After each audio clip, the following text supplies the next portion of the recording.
You're watching TVP World's exclusive interview with Poland's Foreign Minister and new Deputy Prime Minister Radosław Sikorski and the EU Commissioner for Enlargement Marta Kos. Thank you both for your time. Commissioner, can I start with this developing story from Kiev? The new law, the protests, the raids. What is your message to President Volodymyr Zelenskyy right now? I have two messages, one for him and one for the citizens of Ukraine. And the message to the president and to the government is that I'm concerned because fighting corruption is one of the basics on the way to become an EU member. And it is a precondition that the state is having independent anti-corruption agencies, organization. It doesn't matter in which sense, because every country decides by itself how it will fight the corruption, but it has to be independent.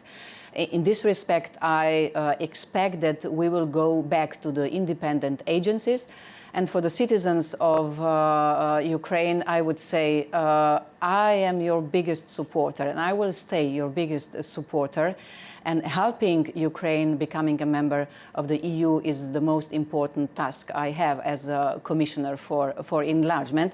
And in this respect, that the people of Ukraine have shown that they care about their country. This is, for me, even if they are protesting, this is the most important question, because it means they care about their own country and they care how the government will tackle the corruption. So your message to the president is reverse this law?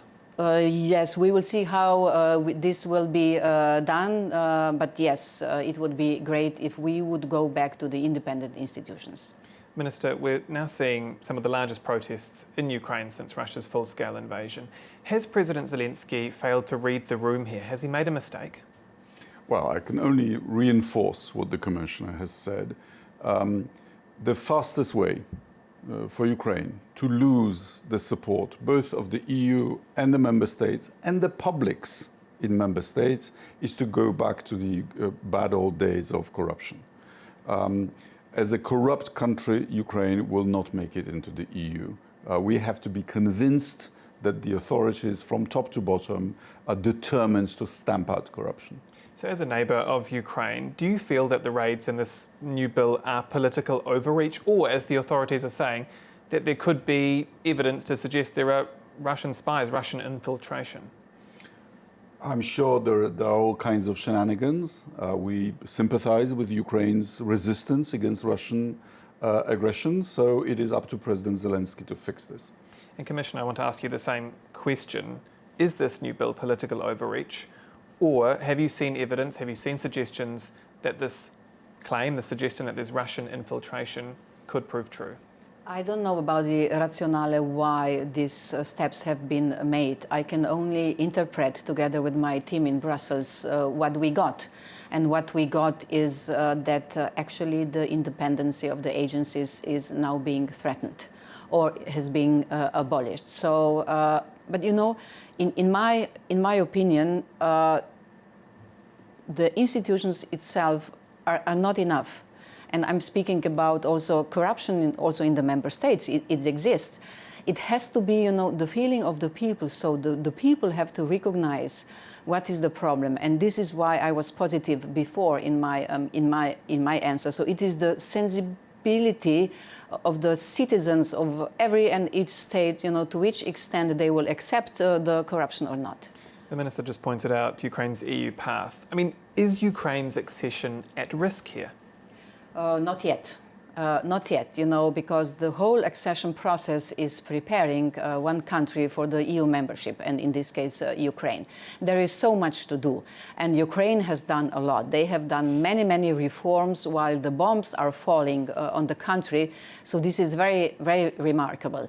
And no, we will still have to go a lot, the whole way or long way, until we will come to the end of the accession process, which is, on one hand, aligning the alignment with their legislation with the European one, so reforms.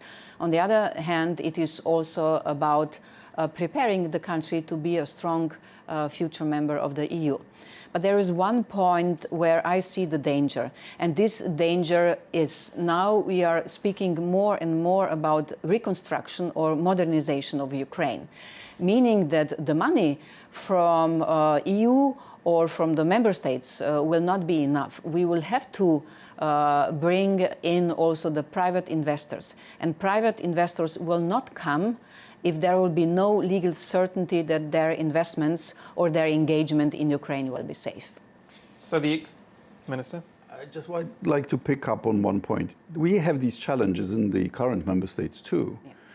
And for example, Poland's previous government didn't want to join the European prosecution system.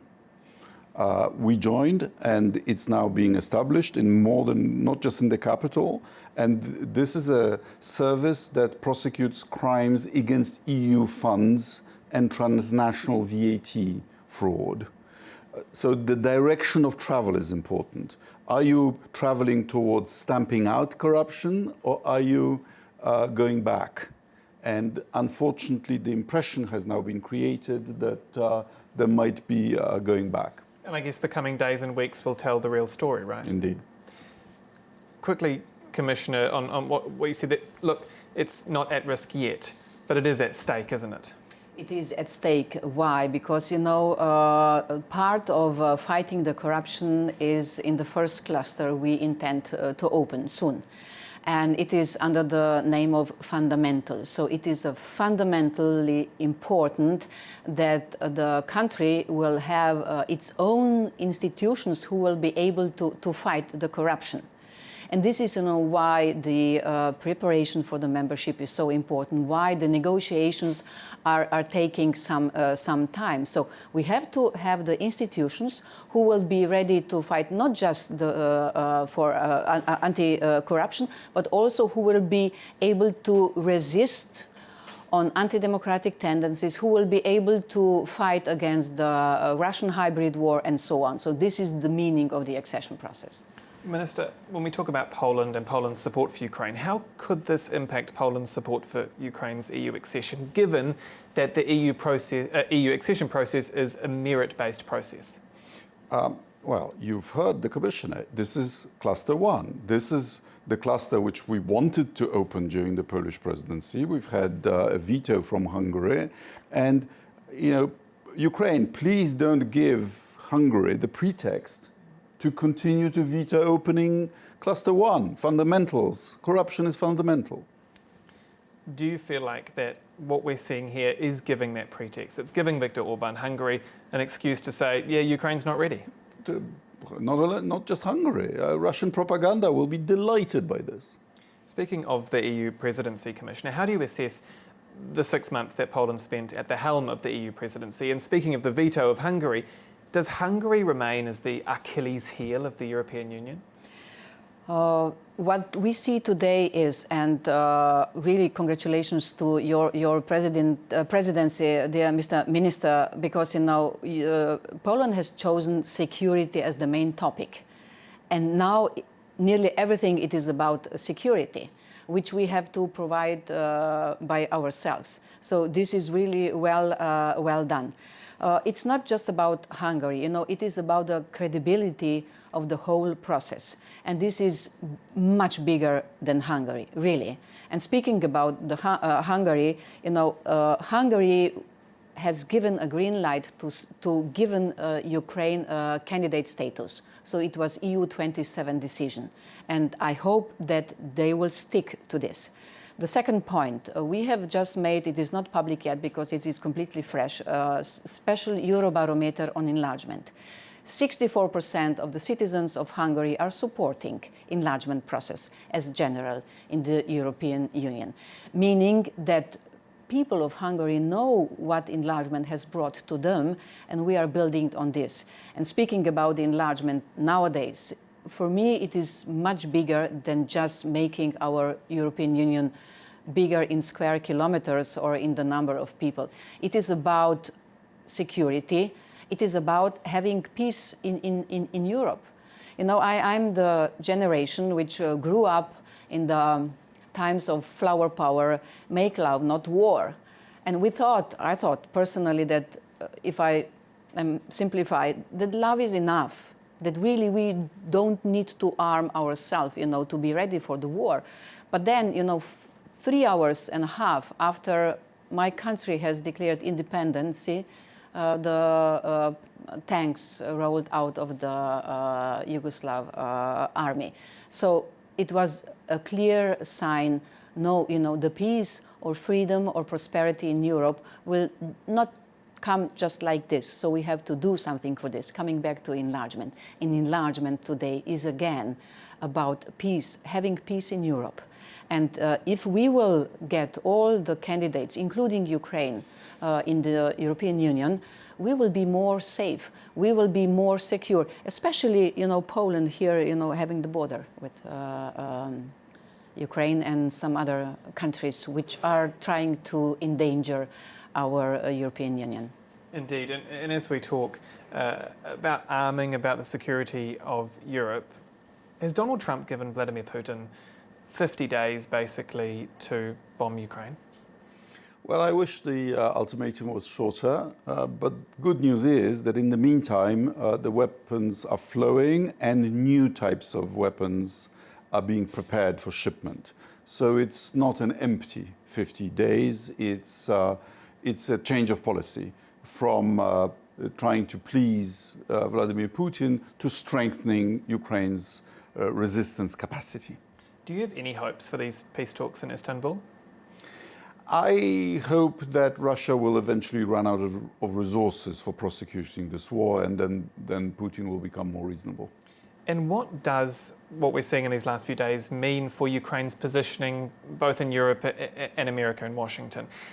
When we see these allegations come out from Kiev, they've been on somewhat a positive track. They've been gathering momentum. Washington has turned towards Kiev more and more through Donald Trump just in the recent weeks.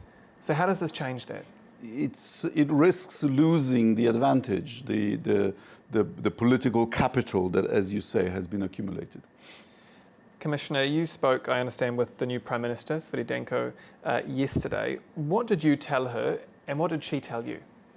I told her exactly the same what I have posted on X, that I'm concerned that we need independent anti-corruption agencies and that we will follow thoroughly what will happen in the future.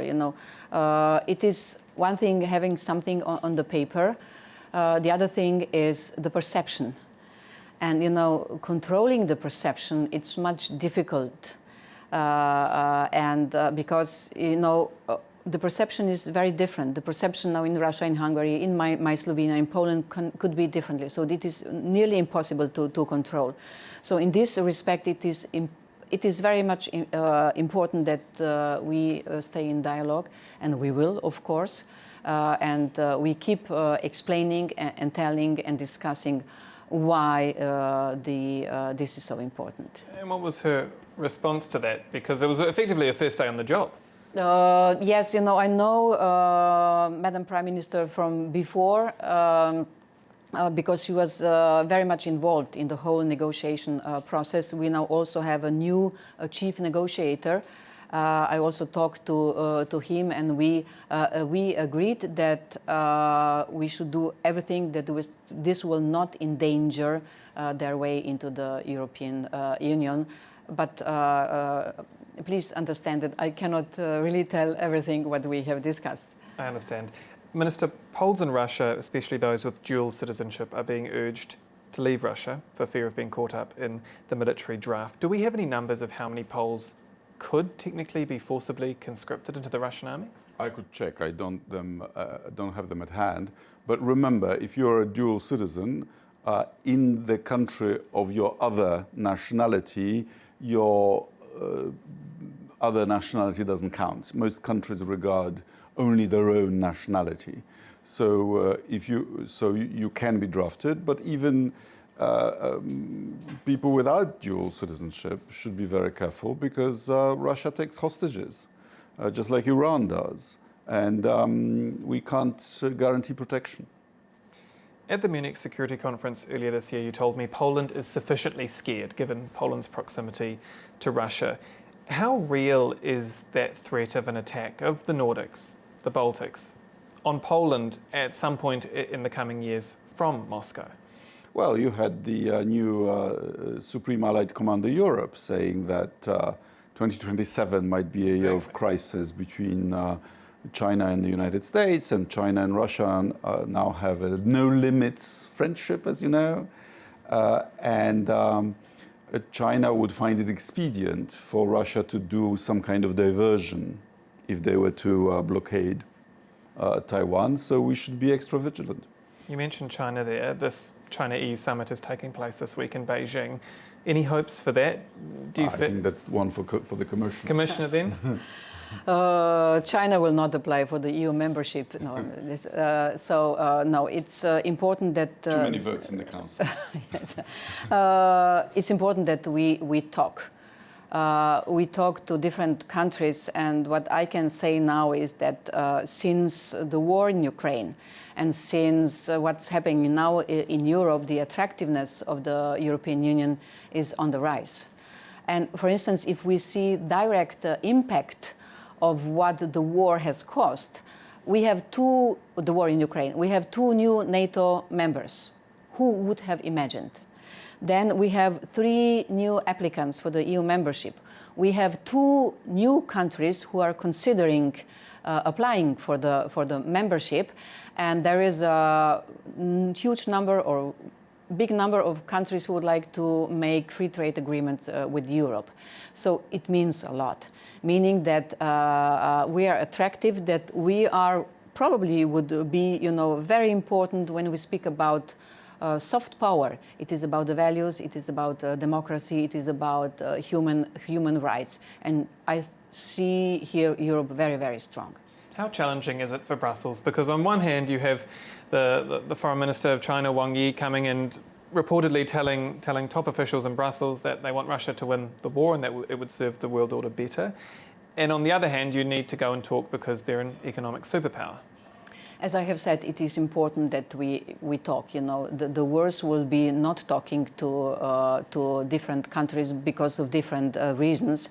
And that's why it is important. It is also important because, there is a huge trade volume between China and Europe. We have to take care that, since there are higher tariffs on the Chinese products towards the EU, towards the US, that not, the majority of the products who have been meant to go there will be then here in Europe. So this is really not just about the trade, but the trade is now very much important. Minister, briefly, then, do you have any concerns over China's growing influence?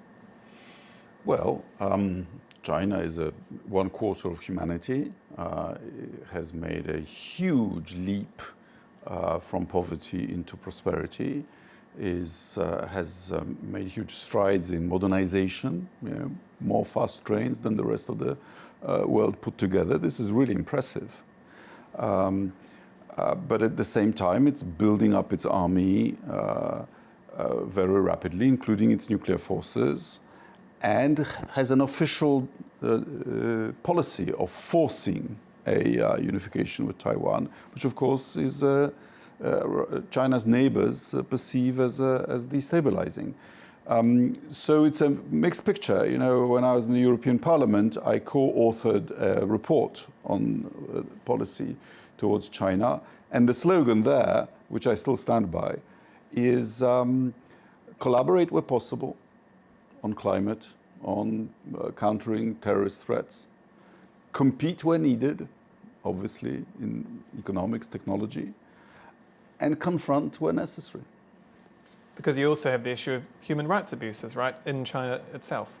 Yes, and we don't have the duty to buy goods made by forced labor, for example. Commissioner, to wrap it up on enlargement, when it comes to EU unity, how fine is that balancing act on enlargement? Because on one hand, you have a stronger membership, and on the other, there are more opportunities, I guess, for member states to fracture, for disharmony. I'm thinking now again about Hungary, about Slovakia. I will go back to the history. The enlargement is one of the most successful, if not the most successful, foreign policy of the European Union, and why the enlargement have been happening in the past. You're pretty young, but when EU started, it was to secure peace. And then it was following this pattern, when there was the end of the dictatorship in Greece, in Portugal, in Spain, we got them in. When there was, when the Berlin Wall fell, we got, for the first time in the history, Eastern countries becoming a member of the EU. So now is a different a group of different countries, 7 countries. And this is, the beauty of the EU, it's our diversity. Yes, sometimes we are slow in the decision-making process because we have to compromise, because we listen to each other. Once I was asked, but the decision-making process or decisions of Putin or Mr. Trump are much quicker than from you. It's a kind of logic, you have to ask and get the opinion. So what I would say in this respect, in the connection with the enlargement, so it is about, of course, respecting the needs and interests of our member states. On the other hand, it is about the historical opportunity for unification. And it is about geopolitics, and it is about the security. And this security part of the enlargement is helping us today. So we stick together because we want to help each other. We stick together because, we are a market of 450 million people. We stick together because, we are taking care of not just the member states, but also of the candidate countries. Who is investing money in the partnerships around Europe? We are doing this all the time. Who is investing the money into our candidates that they will get ready? And I think that this solidarity principle is something we many times forget, but it is getting more and more important. Minister, while I have you again, congratulations on becoming Deputy Prime Minister. A few brief questions. Are you confident that the ruling coalition will still be in place until 2027? Yes, absolutely. And we've just seen that they were able to agree a complex government reshuffle, which is best proof of that. Do you feel like the Polish presidential election, the somewhat surprise election of the right-wing Karol Nawrocki, that came as a surprise to the coalition? Of course. Our candidate was leading in the polls. But we've had a coalition hitherto, and we'll still have a cohabitation. Do you regret not being able to run in that race? Well, that's in the past. And you're a very popular politician here in Poland. In fact, the polls have shown you're the most popular politician. In one poll. Well, in one poll. 2, I believe. Do you want but he's popular, sorry to interrupt, but he's popular also in Brussels, not just here in Poland, I can tell you. So maybe you want to be Prime Minister one day? Ha ha. You're trying to destroy me. Radosław Sikorski and Marta Kos, thank you so much for your time. A pleasure. And that's all for this exclusive interview here on TVP World. I'm Aaron Darman. Goodbye for now.